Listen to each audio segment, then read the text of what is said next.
본문은 19절부터입니다. 19절부터 26절까지 같이 한 목소리로 봉독합니다. 창세기 25장 19절부터 26절까지입니다.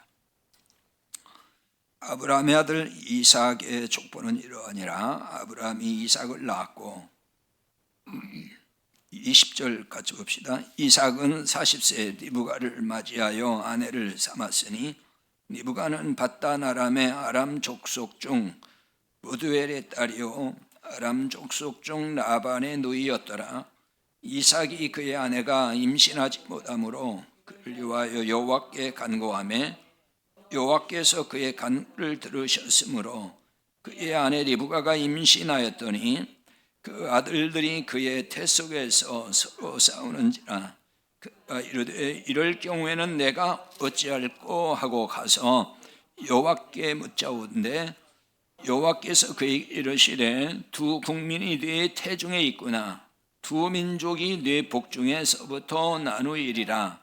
이 족속이 저 족속보다 강하겠고 큰 자가 어린 자를 섬기리라 하셨더라.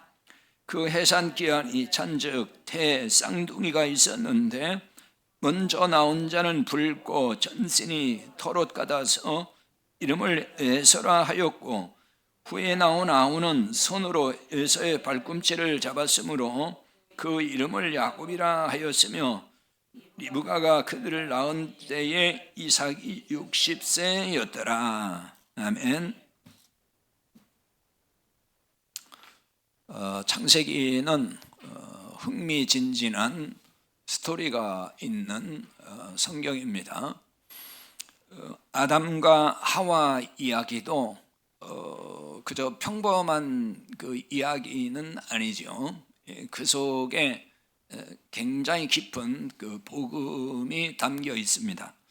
가인과 아벨 이야기도 그렇고 또 노아 홍수 이야기 등이 나오는데 전부 다 이 말씀들을 살펴보면은 예사롭지 않은 이야기들입니다.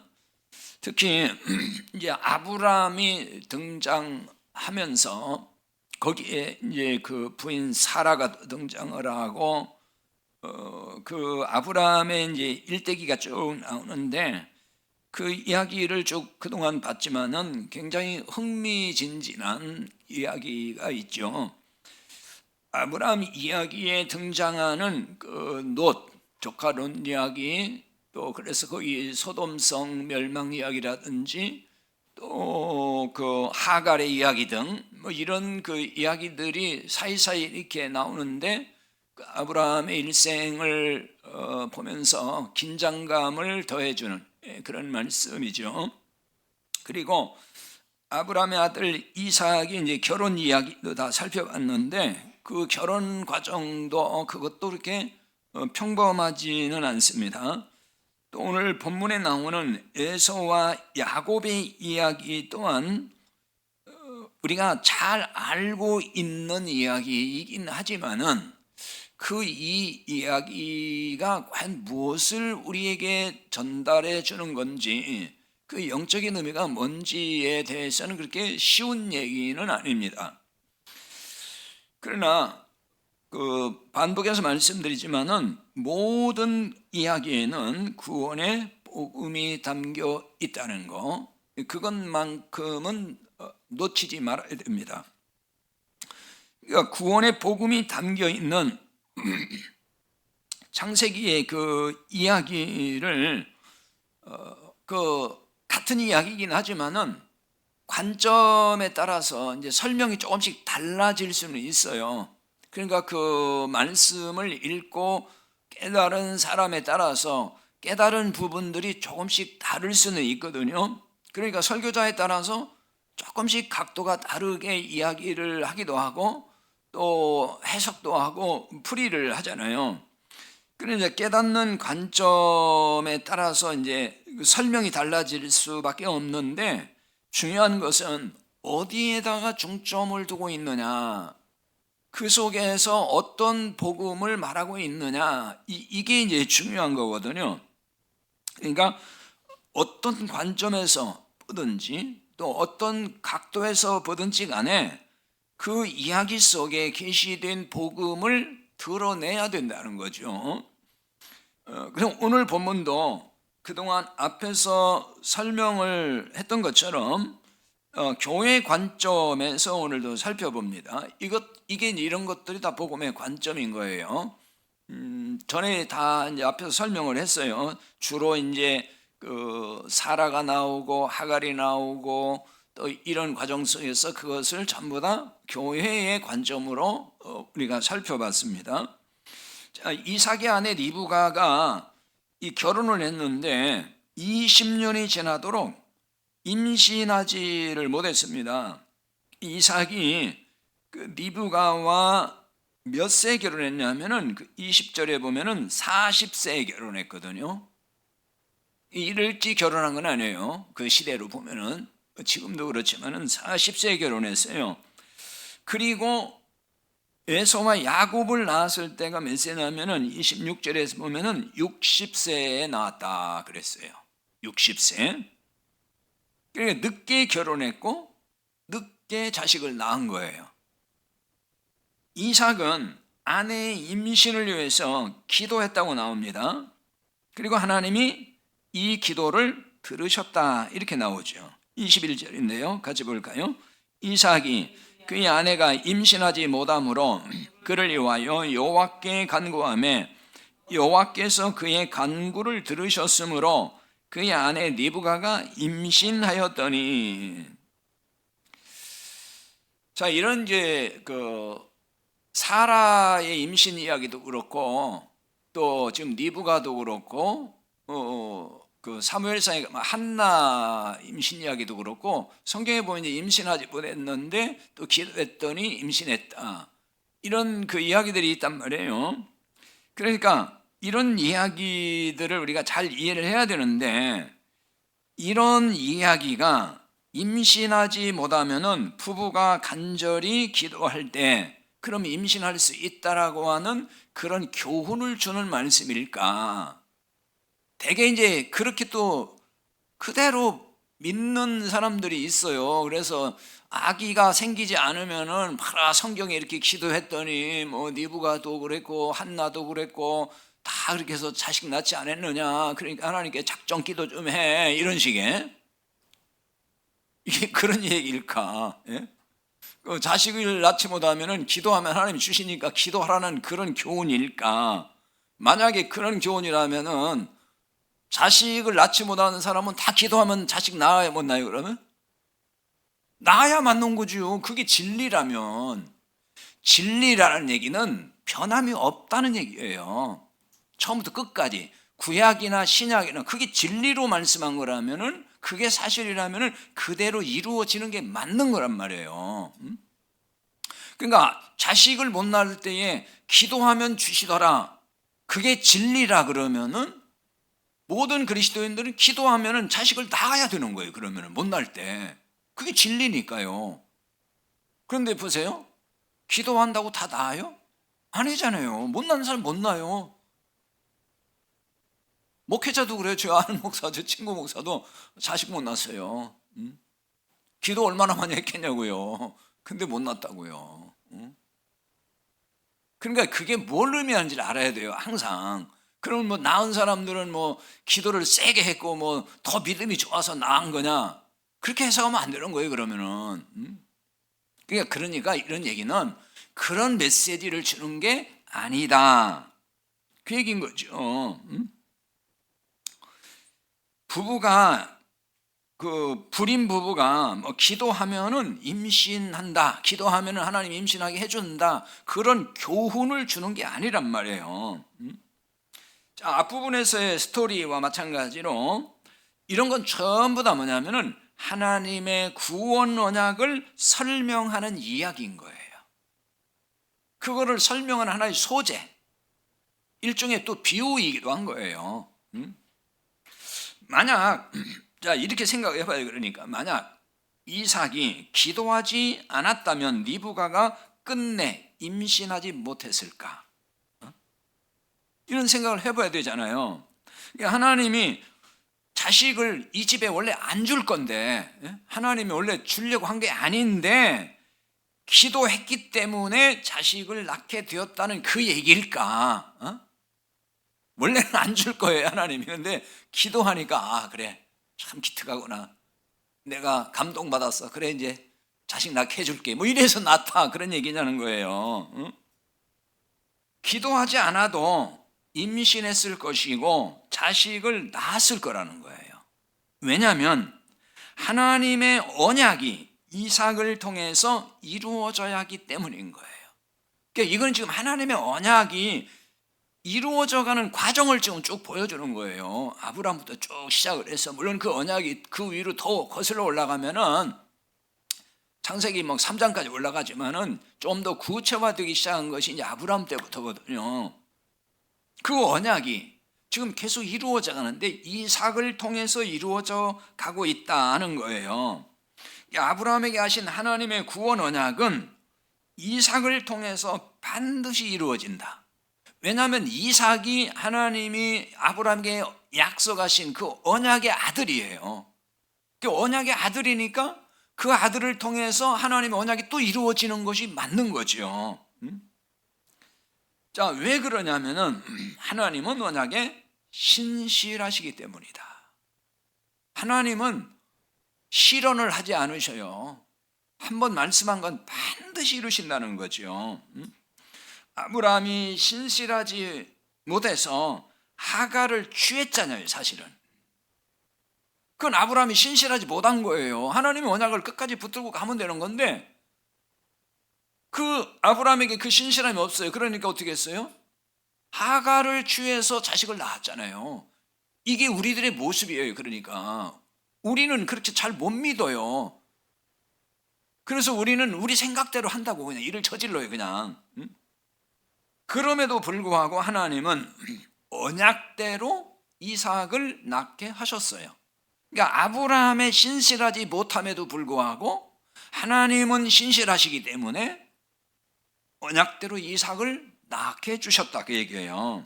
이처럼 이삭이 기도를 하지 않았든지 했든지 상관없이 하나님의 언약은 이루어져야 한다, 그 말이에요.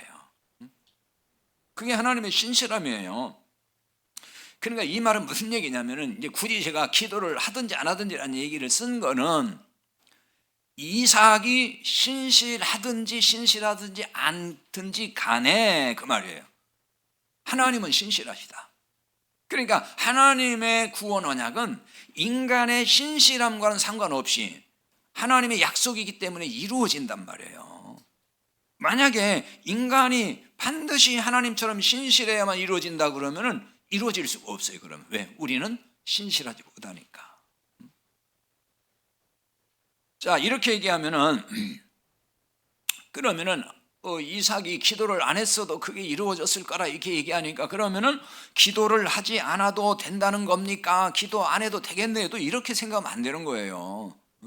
항상 말을 잘 알아들으셔야지. 그렇게 말하면 또 완전히 반대로 얘기해가지고 아 그럼 이제 기도도 안 해도 되겠구나. 뭐 하나님은 신실하니까 다 뭐든지 해주셔. 기도를 해야 돼요. 기도를 해야 되는 이유는 하나님의 언약을 믿는다면 기도해야 되는 거예요. 기도는 항상 해야 되는 거예요. 항상. 그게 하나님과 나와의 아버지와 아들의 관계이기 때문에 그런 거예요. 부모와 자식 간의 대화가 끊겨요? 아니면 계속 대화가 이어져요? 부모 자식은 계속 대화를 해야 되는 거예요. 그게 부모 자식 관계지. 그러나 지금 이 이삭 리브가 가정이 임신했다, 뭐 기도했다, 이 이야기는 기도를 강조하는 게 아니란 말이에요. 여기서 본질은 기도 문제가 아니에요. 뭐냐면은 다시 말해서 기도를 해야 한다, 하지 않아야 된다, 그런 관점의 이야기가 아니란 말이에요. 기도를 많이 했기 때문에 임신을 했고 기도 많이 하면 또 그게 안 되는 거고 뭐 이런 얘기를 하는 게 아니고 하나님의 신실하심, 즉 이게 다른 말로 말하면 하나님의 은혜를 드러내는 거예요. 지금 그 얘기를 하는 거예요. 리브가가 임신한 것은 하나님의 능력이고 전적인 하나님의 은혜라는 뜻이에요. 그래서 이삭이 기도했기 때문에 하나님이 감동을 받았고 그래서 임신하겠다 그 뜻이 아니라 그 얘기예요 지금. 이삭이 리브가의 임신을 위해서 언제부터 기도했을까요? 21절에 간구했다 그랬잖아요. 이 말이 어떤 뜻이냐면은 히브리 말에 거기 히브리어 성경에 보면 와에타르라는 말로 되어 있는데 이 말은 시제상으로 보면은 미완료에 그래서 계속 기도했다. 쉬지 않고 계속 기도했다는 뜻이에요. 그러니까 상식적으로 봐도 우리가 상식적으로 한번 생각을 해봐요. 그 이삭이 40에 결혼했어요. 늦은 나이에. 그러면 40에 결혼했으니까 결혼하고 한 1년, 2년 지나면은 빨리 자식 낳고 싶겠죠. 그렇잖아요. 40에 결혼했는데 뭐 한 10년 뒤에 주세요 이러겠냐고요. 늦은 나이니까 더 빨리 자식을 낳고 싶겠죠. 그래서 아마도 1년, 2년이 지났는데도 자식이 없으니까 기도를 했겠죠. 기도를 했을 거예요.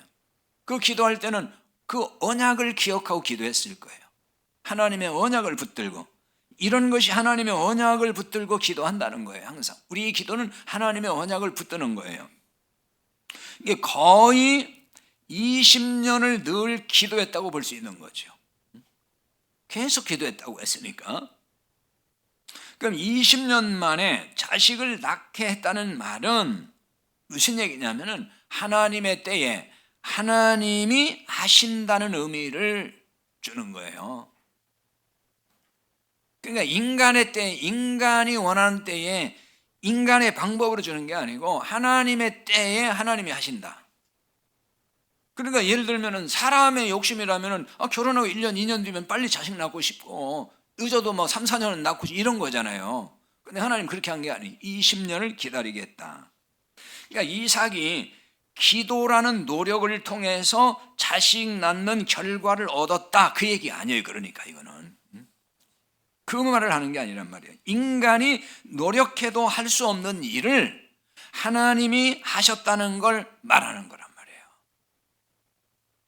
20년 동안 못 낳았어요. 그러니까 인간이 그 노력을 얼마나 많이 했겠냐고. 자식 낳기 위해서 보약도 먹고 침도 맞고 안 했겠어요. 요즘식으로 말하면은 별거 다 하잖아요. 지금 낳으려고 병원에도 막 다니면서. 그러니까 그렇게 못 낳아. 그래도 그 말은 뭐예요? 사람이 안 된 사람의 힘으로 하나님이 하신 거다. 그거를 보여주고 있다는 거예요. 근데 리브가가 쌍둥이를 임신했어요. 22절에 보면은 같이 볼까요? 그 아들들이 그의 태 속에서 서로 싸우는지라 그가 이르되 이럴 경우에는 내가 어찌할꼬 하고 가서 여호와께 묻자온대. 자, 아들들이 태 속에서 서로 싸운다 그랬습니다. 이거 초음파에서 알았을까요? 그냥 태동을 느낀 거죠. 그렇게 태동을 느낀 거라고 봐야 돼요. 그래서 어찌할꼬 하면 하나님께 물었다 그랬어요. 22절에 보면 물었다, 묻다라는 말이 나왔는데 이 말은 단순히 그냥 물었다는 얘기가 아니고요. 원래 이게 조사한다 그런 뜻이거든요. 찾는다. 그러니까 굉장히 고심하면서 도대체 이게 무슨 일인가 하고서 물은 거예요. 그러니까 왜 이런 일이 있는지를 알고 싶어서 하나님께 물었다. 그 얘기인 거예요. 그래서 하나님이 이에 대한 답을 주셨어요. 근데 정말 참 쉽지 않은 말씀을 주신 거예요. 우리가 23절이죠. 같이 볼까요? 여호와께서 그에게 이르시되 두 국민이 네 태중에 있구나. 두 민족이 네 복중에서부터 나누이리라. 이 족속이 저 족속보다 강하게 있고 큰 자가 어린 자를 섬기리라 하셨더라. 참 어려운 말씀이에요. 사실 리브가는 교회의 모형 혹은 교회의 상징이라고 했습니다. 사라도 그렇고 사라가 교회의 한 상징, 모형으로 이미 보여줬죠. 리브가는 제2의 사라와 같다 그랬어요. 지난번에 설명드렸죠. 교회의 상징이에요. 그러니까 지금 리브가 안에 두 국민, 두 민족이 있다 그 얘기잖아요. 지금 이 얘기는 뭐냐면은 그 두 종류의 교회가 있을 것을 여기에 계시하고 있다. 두 종류의 교회 또는 두 종류의 신자가 있다는 것을 계시하고 있는 거예요. 그런데 두 종류의 교회, 두 종류의 신자가 어디에 있느냐면은 한 교회 안에 있다. 그러니까 니브가 뱃속에 있잖아요. 지금 두 민족, 두 국민이라고 하잖아요. 그거는 뭐냐? 한 교회 안에 그 말이에요. 한 교회 안에. 그러니까 이제 한 교회는 항상 성경은 늘 두 종류를 말해요. 율법과 복음. 그러니까 하나는 복음적 교회, 하나는 율법적 교회. 이 두 교회가 있다는 거예요. 그러니까 신자도 마찬가지예요. 율법적 신자, 복음적 신자. 이렇게 항상 나뉘어 있어요. 어느 시대나 그래요. 그러나 겉보기에는 같죠. 같은 교회로 보이잖아요. 그 다음에 신자도 같은 신자로 보여요.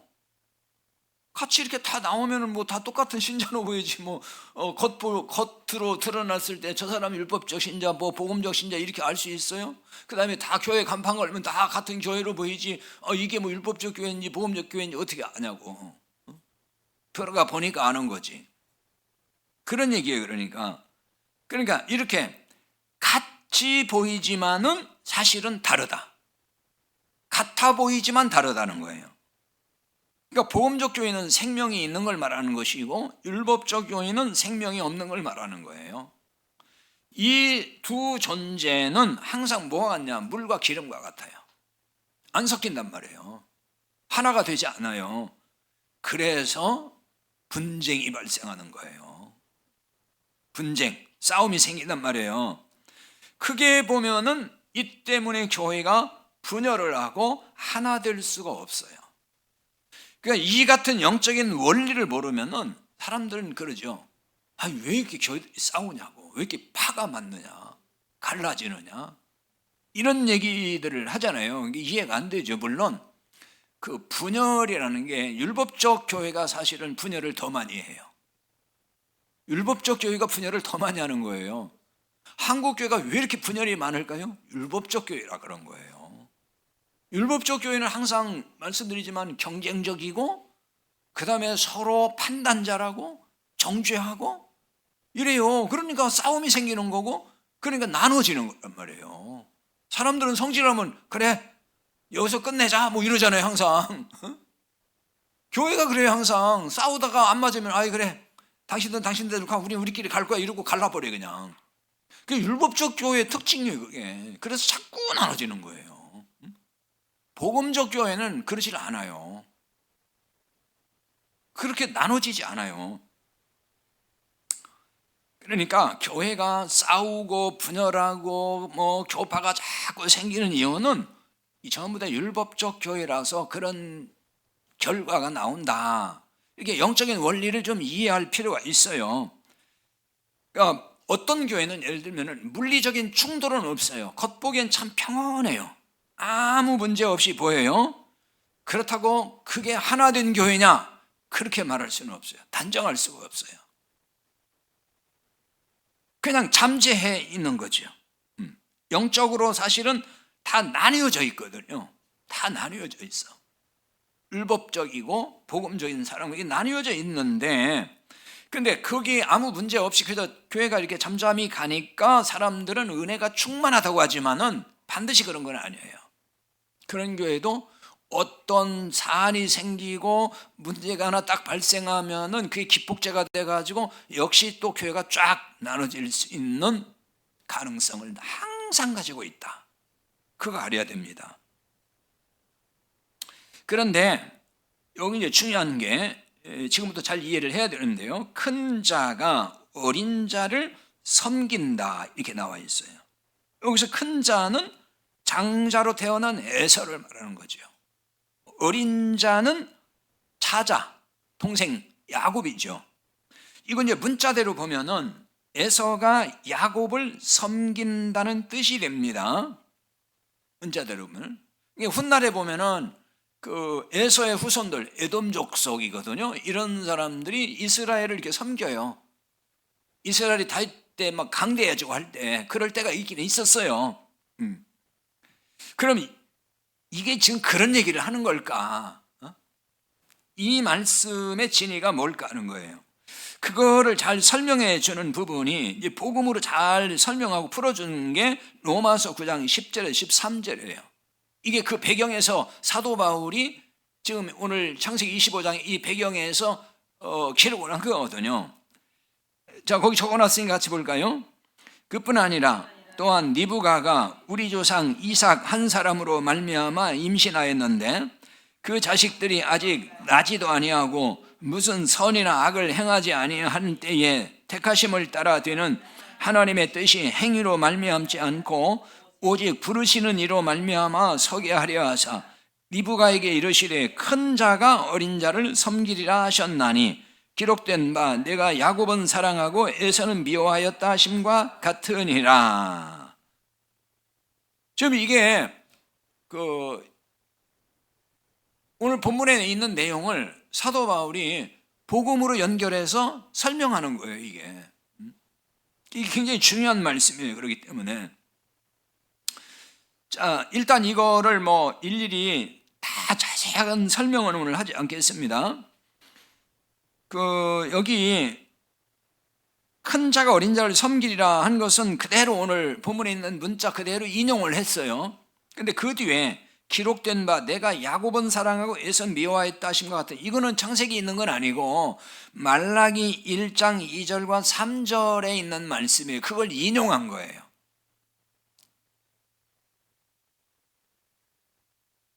자, 그런데 대부분 교회에서 이 구절을 예정론의 근거로 삼아서 가르치고 있어요. 예정론 아시죠? 예정론 모르는 사람 없어요. 그걸 근거로 삼아 가르치고 있어요. 그러니까 하나님이 에서와 야곱이 태어나기도 전에 뱃속에 있을 때 이미 하나님이 구원을 결정하셨다. 그렇게 가르치는 게 예정론이에요. 정하셨다, 하나님이 그렇게. 그래서 하나님이 야곱은 구원받도록 선택을 했고 예정을 했고 에서는 선택받지 못해서 결국은 버림받은 것이다. 구원 못 받았다. 이렇게 이 부분을 해석을 대부분 한다고요. 그러니까 이런 얘기죠. 그래서 하나님이 구원받을 자와 구원받지 못할 자를 미리 정하셨다. 이렇게 다 정해놓는 거다, 하나님이. 그게 예정론이에요. 그런 뜻으로 이 부분을, 이 말씀을 본단 말이죠. 그러면 이 내용을 과연 이렇게 읽어야 맞는 것일까? 이게 과연 맞는 것일까 하는 거예요. 그러니까 항상 늘 들어왔던 말이 다 맞는다고 생각하면 안 돼요. 들어왔던 말도 다시 한번 생각해 볼 필요가 있는 거예요. 저도 그런 작업을 늘 해요. 저도 이렇게 배워왔잖아요. 저도 이렇게 알고. 그렇지만 저는 지금 다시 늘 생각을 해봐요. 이게 맞는 걸까? 어떤 그 기존의 틀, 고정관념, 이걸 깨야만 성경을 복음으로 제대로 읽기 시작하는 거지, 전에 들어있던 틀을 깨지 않고 그 틀에서 보려면 복음이 안 보여요. 항상 그래요. 그래서 이제 이 로마서 9장 전체를 볼 필요가 있고, 막 10장까지 다 이어지거든요. 8장, 9장, 10장 다 이어지는 건데, 일단 오늘은 그냥 그 부분만 간단히 설명하는데, 로마서 9장은 뭘 얘기하는 거냐면 바울이 구원의 복음을 지금 설명하는 과정에 나와 있는 이야기예요. 특히 9장에서 뭔 얘기하냐면 이스라엘이 복음을 믿고 구원받기를 얼마나 사도 바울이 간절하게 소원하고 있는지를 말씀하고 있어요. 그것부터 이야기를 해요. 로마서 9장 1절 3절이 그 얘기거든요. 거기에 적어놨으니까 같이 볼까요?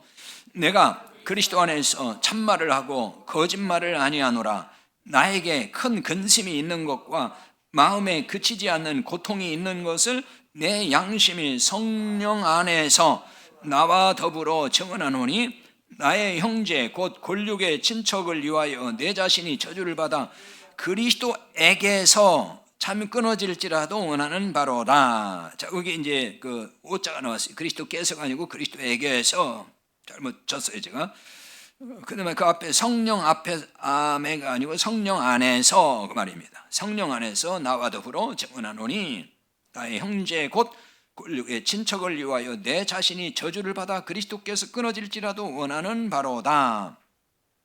지금 이 말씀만 읽어도 이게 무슨 이야기인지는 좀 아시죠? 바울이 보니까 이스라엘 백성들이 예수님을 안 믿어요. 복음을 안 믿어, 이 사람들이. 그러니까 이들이 믿고 구원받기를 얼마나 간절히 사모하고 있는지 그거 보여주잖아요. 자기 마음에 큰 근심이 있다 그러잖아요. 그치지 않는 고통이 있다. 왜? 내 골육 친척들이 안 믿어. 이건 유대인을 말하는 거예요. 이스라엘 백성. 자기 동족, 자기 백성이 안 믿는 걸 보니까 너무 고통스럽고 막 힘들다는 거예요. 그래서 어떤 마음까지 갔냐면은 내 자신이 저주를 받아서 그리스도에게 끊어질지라도 내가 그렇게 되더라도 내 백성이 구원받았으면 좋겠다는 얘기를 지금 하는 거예요. 그 정도로 자기 백성, 자기 민족이 하나님께로 돌아오는, 즉 예수님을 믿고 구원받기를 그렇게 지금 갈망하고 있다는 얘기를 하는 거죠. 그리고 이제 그 뒤에, 오늘 다 읽지는 않습니다, 시간 때문에. 그 뒤에 그 4절부터 쭉 또 그 밑에 읽어보면은 하나님이 이스라엘을 택하여서 언약을 주신 사실을 언급을 해요. 특히 이스라엘을 통해서 그리스도가 나셨다, 그 얘기를 한다고요. 그러니까 이 사실을 말하는 이유, 왜 바울이 이런 얘기를 하냐면은 이스라엘이 그리스도를 안 믿으니까, 복음을 믿지 않으니까 지금 답답해서 이런 얘기를 하는 거예요. 그래서 이스라엘은 그리스도로 오신 예수님을 믿지 아니해도 구원받는다고 믿고 있어요. 이게 이스라엘 유대인들이란 말이에요. 그리고 바울이 지금 답답해서 하는 얘기예요. 당신들은 우리는 택한 선민이라 그래가지고 그냥 다 구원받았다고 생각하는데 그거 아닙니다. 당신들도 다 예수를 믿어야 구원받는 겁니다. 그 얘기한다고요, 지금. 이스라엘은 하나님의 택한 아브라함 자손이기 때문에, 혈통적으로 아브라함 자손이잖아요. 그러니까 당연히 구원받은 백성이라고 믿었어요. 그러니까 이런 오해에 빠진 이스라엘을 향해서 진정한 아브라함의 자손이 누군지를 바울이 설파를 하는 거예요. 당신들은 지금 혈통을 가지고 자꾸 아브라함의 자손이라고 우기고 있고 구원받았다고 생각하지만 그거 아니다, 이제. 지금은 그게 아니다. 그 얘기를 한다고요. 그게 이제 로마서 9장 6절에서 8절에 있는 말씀. 그러니까 9장은 다 그런 얘기를 하는 거예요. 자, 거기 같이 보겠습니다. 그러나 하나님의 말씀이 폐하여진 것 같지 않도다. 이스라엘에게서 난 그들이 다 이스라엘이 아니요 또한 아브라함의 씨가 다 그 자녀가 아니라 오직 이삭으로부터 난 자라야 내 씨라 불리리라 하였으니 곧 육신의 자녀가 하나님의 자녀가 아니요 오직 약속의 자녀가 씨로 여기심을 받느니라. 이게 지금 그 말씀을 또 이제 설명하는 거잖아요. 하나님의 말씀이 폐하여진 것 같지 않도다. 이스라엘에게서 난 그들이 다 이스라엘이 아니다. 그러니까 혈통을 따라서 난 이스라엘이 그게 참 이스라엘 아니다, 이제는. 그 얘기예요. 또한 아브라함의 씨가 다 그 자녀가 아니라 그러잖아요. 혈통을 따라서 이스라엘 자손 되는 게 아니다. 오직 이삭으로부터 난 자라야 내 씨라 불리리라 하였으니. 그럼 이삭도 아브라함의 후손이고, 그럼 이삭의 후손이 유대 이스라엘 백성들인데, 그럼 이게 무슨 얘기인가? 이 얘기는 그게 아니고, 이삭으로부터 난 자라야, 그것은 이제 그 이삭에 관한 이야기 뒤에서 나오니까 그걸 통해 이해를 해야 돼요. 그러니까 여기서 이삭은 복음을, 그러니까 이삭으로부터 난 자, 그 여기서 이삭으로부터 난 자라는 얘기는 지금 야곱을 말하는 거예요. 야곱. 그러니까 에서와 야곱이 있는데 그 야곱. 자, 야곱은 이제 뒤에 가서 이야기하니까 거기서 같이 생각을 해보자고요. 그러니까 그 뒤에 또 덧붙인 말씀이 있죠. 곧 육신의 자녀가 하나님의 자녀가 아니고 오직 약속의 자녀가 씨로 여기심을 받는다. 그러니까 육신의 자녀가 하나님의 자녀가 아니다. 이 말은 뭐죠? 혈통을 따라서 하나님의 자녀가 되는 게 아니다. 아브라함의 혈통의 자손이라고 아브라함 자손 되는 게 아니다. 그와 똑같은 얘기예요. 그래서 요한복음 1장 12절 13절에 보면은 거기도 이렇게 말씀하죠. 영접하는 자 곧 그를 믿는 자들에게는 하나님의 자녀가 되는 권세를 주셨으니 이는 혈통으로나 육정으로나 사람의 뜻으로 나지 아니하고 오직 하나님께로부터 난 자들이니라. 그러니까 하나님의 자녀가 이제 되는 거는, 하나님 백성은 혈통으로 되는 게 아니라는 거예요. 육정으로 되는 게 아니다. 하나님께로부터 나야 된다, 이제 직접. 그게 거듭남이에요. 그 얘기를 하는 거예요. 하는 거죠. 자, 이스라엘에게서 난 그들이 다 이스라엘이 아니라 그랬어요. 아브라함의 씨가 다 그 자녀가 아니라고 합니다. 무슨 말을 하는 걸까요? 아브라함의 자손인 이스라엘이 다 구원받는 게 아니다, 그 말을 하는 거예요. 지금 이스라엘 백성이 무조건 다 구원받는 게 아니다, 그 얘기인 거예요. 믿어야 된다는 얘기. 그러니까 이스라엘 백성도, 자, 바꿔 말하면은 이스라엘 백성이 다 구원받도록 예정된 게 아니라 그런 뜻인 거예요. 이스라엘 백성들은 그렇게 믿고 있거든요. 우리는 하나님 택한 선민, 그래서 다 구원의 백성 이렇게 믿어요. 그 대신 이방인들은 다 멸망할 사람들 이렇게 믿는단 말이에요. 근데 그게 아니라 그 얘기예요. 이스라엘은 구원받도록 하나님이 다 개인이 다 구원받도록 예정된 게 아니다, 그 얘기입니다. 그럼 이스라엘을 택했다는 게 뭐냐? 그거를 오해하면 안 돼요. 이걸 자꾸 오해하는 사람들이 있어요. 그러다 보니까 그 뭐죠? 뭐 말세가 되면 뭐 이스라엘이 뭐 택한 백성이 다 구원받는다는 식으로 자꾸 그 요새 종말론자들 중에서 얘기하는 사람들인데, 그 다 구원받는 게 아니라 믿어야 돼요, 그 사람들도. 그러니까 이스라엘 택했다는 얘기는 하나님의 구원 계획을 설명하고 그 계획을 계시하고 알려주기 위해서 아브라함을 통해서 한 민족을 형성하게 해서 하나님의 구원 계시를 그걸 통해서 가르쳐주고 보여주는 거예요. 그 일을 위해서 그 민족을 택했다는 얘기지, 그 민족 한 사람 한 사람을 다 구원받도록 택했다는 얘기가 아니란 말이에요. 이게 그걸 구분해야 되는 거예요. 구원을, 하나님의 구원 계획을 이루어 가는데 그걸 설명하기 위한 샘플 민족인 거예요. 그게 그걸 분별을 못하면은 이스라엘 다 하나님 택한 민족이기 때문에 구원받는다라고 자꾸 얘기를 해요. 그러면 바울이 왜 그 얘기를 하겠냐고요. 이스라엘이 다 이스라엘 아니고 아브라함의 씨가 다 아브라함 씨가 아니다, 믿어야 된다, 이런 얘기를 왜 하겠냐고요. 이스라엘은 자, 택함 받은 백성이라서 구원받는다라고 오해를 했어요. 반면에 이방인은 택함 받지 못해서 구원받을 수 없다, 이렇게 오해한 사람들이 이스라엘 사람들이에요. 그래서 이게요, 초대 예루살렘 교회에도 그런 생각들이 있었다고요, 처음에. 그래서 이들이 이방 지역으로 땅끝으로 복음 들고 가야 되는 안 갔다고, 이 사람들이요. 예루살렘 유대에서만 복음을 전하는 거예요. 왜? 이방인들은 구원받는다고 생각 안 하는 거예요. 복음은 유대인만을 위한 것이다. 이래서 그들이 이방 지역으로 안 가요. 그럼 언제 가죠? 하나님 흩어버리잖아요. 그러니까 예루살렘 교회에 큰 핍박이 일어나서 사도교회 다른 시절 다 흩어지죠. 그들이 사마리아로 이방 지역으로 가기 시작을 해요. 그래서 사마리아에 가서 복음을 전했더니 그들이 받아들이고 구원받고 교회가 세워지고 이방인도 그러고, 그래서 깜짝 놀란 거예요. 아, 이방인도 구원받는구나. 유대인들이 그 편견이 있어요. 이방인 구원 못 받는다. 근데 그게 아니다는 걸 다 보여줬다고요. 그래서 바울이 지금 이스라엘도 예수 그리스도를 믿어야 구원받는다, 이렇게 말을 하는 거예요. 이뿐만 아니라 이방인도 예수 그리스도를 믿을 때 차별 없이 구원받는다는 걸 가르치는 거예요. 쉽게 말하면 이런 거예요. 이방인도 믿을 때에 구원받도록 하나님이 예정했다. 그게 예정론이에요. 이방인도 누구든지 예수 그리스도의 복음을 듣고 믿으면 구원받는 것, 그걸 하나님이 그렇게 정해놨다는 거예요.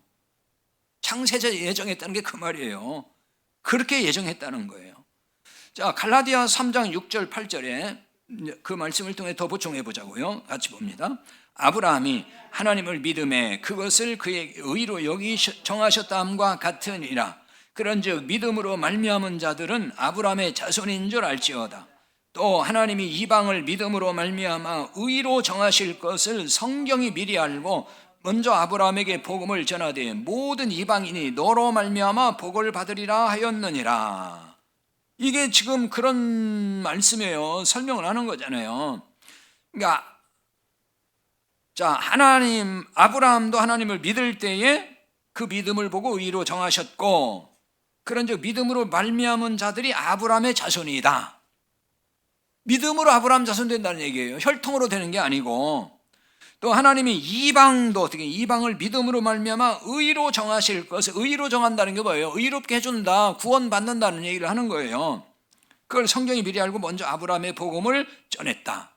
아브라함에게도 이방인이 구원받는다는 복음을 전해줬다는 거예요. 하나님이 알려줬다는 거예요. 그게 뭐예요? 모든 이방인이 너로 말미암아 복을 받으리라. 이걸 창세기 12장에서 뭐라겠죠? 천하 만민이 너로 말미암아 복을 받는다, 이렇게 얘기한 거예요. 그러니까 천하 만민이 다 뭐예요? 이방인까지 포함한 모든 사람들 말하는 거예요. 그러니까 아브라함의 후손들만, 즉 유대인 이스라엘만 구원받는다는 얘기가 아니고 천하 만민 이방인도 다 믿음으로 구원받는다. 그것을 하나님이 그렇게 정해놨다. 그게 예정론이라고요.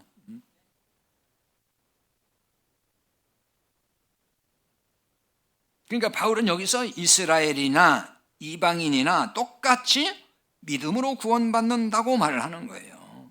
모든 이방인도 복음을 믿음으로 구원받는다. 이것이 뭐라고요? 하나님의 예정이고 하나님의 뜻이다. 이것이. 바울은 이런 점을 뒷받침하기 위해서 에서와 야곱의 예를 든 거예요. 로마서 9장에서 이런 걸 설명한단 말이에요. 그러니까 에서는 보세요. 이제 여기서 이건 하나의 이제 비유로서 잘 이해를 해야 됩니다. 그러니까 에서는 장자이잖아요. 장자는 유업을 받는 사람이에요. 그럼 우리가 구원받으면 뭘 받는다 그러죠? 하나님 나라 유업을 받는다 그러잖아요. 그러니까 장자는 구원받을 자를 말하는 거예요. 그 유업을 받는 거예요. 그러니까 에서는 장자이기 때문에 당연히 장자의 유업을 받을 것으로 알았단 말이에요. 그냥 신약적으로 말하면 당연히 난 장자니까 유업받는다, 즉 구원받을 줄 알았다, 그 얘기예요. 그러니까 구원의 관점에서 보면은 장자이니까 당연히 구원받을 것으로 믿었다는 말이 되는 거죠. 그러나 차자인 야곱이 뭘 받았어요? 장자의 권리를 차지하잖아요. 야곱이. 그러니까 야곱은 유업을 받을 수 없는 위치죠. 그러니까 유업을 받을 수 없는, 그냥 신약적으로 말하면은 구원을 받을 수 없는 그 위치에 있었다, 그 얘기예요. 자, 이런 게 잘 이해를 해야 됩니다. 그러니까 이걸 하나님이 이렇게 예정을 하셨다. 그러면 이게 이제 무슨 뜻이겠어요? 야곱이 그 유업을 받을 수 없지만은 이제 야곱이 유업을 받았잖아요. 에서가 유업을 결국 야곱에게 넘겨버렸잖아요. 그러니까 하나님이 이렇게 지금 정하셨다, 그 얘기인 거예요. 그러면 이게 이제 무슨 뜻이냐는 거죠. 이게 무슨 뜻이냐? 에서와 야곱의 이야기를 통해서 구원의 복음을 설명하는 거예요. 그러니까 에서는 믿지 아니해서 구원받지 못했다는 얘기고, 그런 얘기를 하는 거고, 야곱은 믿음으로 구원받았다고 하는 이야기, 한 비유예요. 그러니까 이 이야기를 통해서 구원을 이렇게 비유적으로 설명하고 있는 거예요, 지금. 그래서 잘 이해를 해야 된다고 말씀을 드리는 겁니다. 그러니까 구원의 복음을 설명하기 위해서 에서와 야곱의 이야기를 비유로 들었단 말이에요, 지금. 바울이 그 사건을 가지고 비유해서 설명하는 거예요, 지금. 그러니까 장자라고 비유되는 이스라엘. 그러니까 장자라고 비유되는 이스라엘은 당연히 구원받는 게 아니라는 얘기예요. 믿음으로 구원받는다. 왜냐하면 자, 여기서 이제 장자와 그다음에 차자 이렇게 이게 비유라고 그랬어요. 그래서 여기서 또 이해를 잘 해야 돼요. 무슨 얘기냐면은 출애굽기 4장 22절에 보면은 거기 이런 말이 나와요. 이스라엘은 내 아들 내 장자라. 하나님께서 이스라엘을 내 아들 내 장자라 그래요. 그러니까 이스라엘은 하나의 선민으로 택한 걸 장자라고 그래요. 그럼 이방인은 이제 그 뭐라는 얘기죠? 차자와 같다는 거예요. 이방인은. 그게 그러니까 비유라는 얘기예요. 그러니까 장자로 비유되는 이스라엘이 당연히 구원받는 걸로 생각했지만은 그게 아니었다. 당연히 구원받는 건 아니다. 그 얘기 믿음으로 구원받는다 역시. 그러니까 차자라고 비유되는 이방인은 구원 못 받는 게 아니고 역시 그들도 믿음으로 구원받는다고 가르치는 거예요. 바울이 이 비유를 통해서 그걸 설명한단 말이에요. 그러면 큰 자가 어린 자를 섬긴다는 말은 또 어떤 뜻일까요? 이걸 문자적으로 큰 자는 에서를 말하는 거죠. 어린 자는 야곱입니다. 이걸 이제 표표적으로만 보면은 에서의 족속이 야곱 족속을 섬긴다는 말이에요. 아까 간단히 설명드렸죠. 그러니까 에서는 율법주의를 상징한다 그랬죠. 야곱은 복음을 상징하는 겁니다. 그러니까 율법주의가 왕성하고 복음이 작고 보잘것없지만은 끝내 복음이 승리한다. 그것을 말하는 거예요. 23절에 큰 자라고 나와 있는데 히브리어의 라브라는 말이거든요. 이건 많다는 얘기예요. 크다, 많다, 혹은 막 충분하다 이런 뜻이에요. 그 다음에 어린 자라고 했는데 이건 히브리어의 차이르라는 말인데 이거는 이제 작다는 뜻이에요. 뭐 어리니까 작죠. 근데 원래는 이게 작다, 보잘것없다 그런 뜻입니다. 그러니까 큰 자는 에서를 지칭하는 말이라고 그랬죠. 그래서 이거는 율법주의자들을 상징하는 거예요. 그 어린 자는 야곱을 지칭하는 말로 작은 자로 오신 그리스도를 상징하고 있다. 그 얘기입니다. 그러니까 큰 자가 어린 자를 섬긴다는 말은 율법 아래 있던 자들이 그리스도에게 돌아와서 구원받는 날이 온다. 그 얘기예요.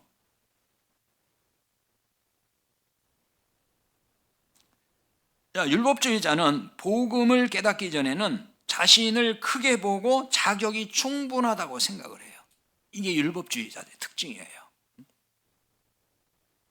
자기 의에 빠지고 공로주의에 빠지는 게 그런 거잖아요. 자기가 대단하게 했다고 생각을 자꾸 한단 말이에요. 그러나 복음을 깨닫게 되면은 자신이 작고 보잘것없는 자라고 생각을 하는 거죠. 그래서 하나님의 은혜를 갈망하고 사모하는 사람이 되는 거예요. 자, 은혜를 사모한다는 것은 자신이 얼마나 작고 보잘것없는지를 안다는 얘기예요. 그 말은 뭐냐면 내게 의와 공로가 정말 1도 없다. 그것을 안다는 말이에요. 그걸 깨닫는 거예요. 그러므로 은혜의 주님 앞에 엎드리는 거. 이걸 여기 섬긴다고 하는 거예요. 사실 이게 예배라는 말이거든요. 여기 섬기다 이 말은 많이 나오는 그 동사인데 아바드라는 말인데 일한다, 경작한다, 예배한다 이런 뜻이 있습니다. 여러 가지 뜻이 있는데요. 자, 은혜의 복음을 부르면은 항상 율법으로 경작해서 자기 노력으로 의에 이르려고 해요. 그걸 율법주의 신앙생활이라고 하는 거예요. 율법을 열심히 지켜가지고 스스로 의롭게 되려고 하는 거. 그게 율법으로 경작하는 거예요. 그럼 복음을 깨닫게 되면 그때부터는 복음으로 경작을 해요. 그래서 주님의 의를 힘입고 살아간다는 거죠. 그러니까 복음으로 경작한다는 말은 복음으로 사는 걸 의미합니다. 그러니까 복음으로 산다는 것은 내가 율법적 노력으로 얻으려고 하지 아니하고 하나님이 주신 은혜에 반응하여 살아가는 것. 그게 복음으로 산다는 말이에요. 하나님의 은혜에 늘 반응을 해요, 내가. 그게 믿음으로 사는 거예요. 자, 오늘 여기까지 하고 다음 주에 계속 이어가겠습니다. 384장 찬송하고 마치겠습니다. 384장 나의 갈 길 다가도록 나의 갈 길 다가도록 예수 인도하시니 내 주 안에 있는 긍휼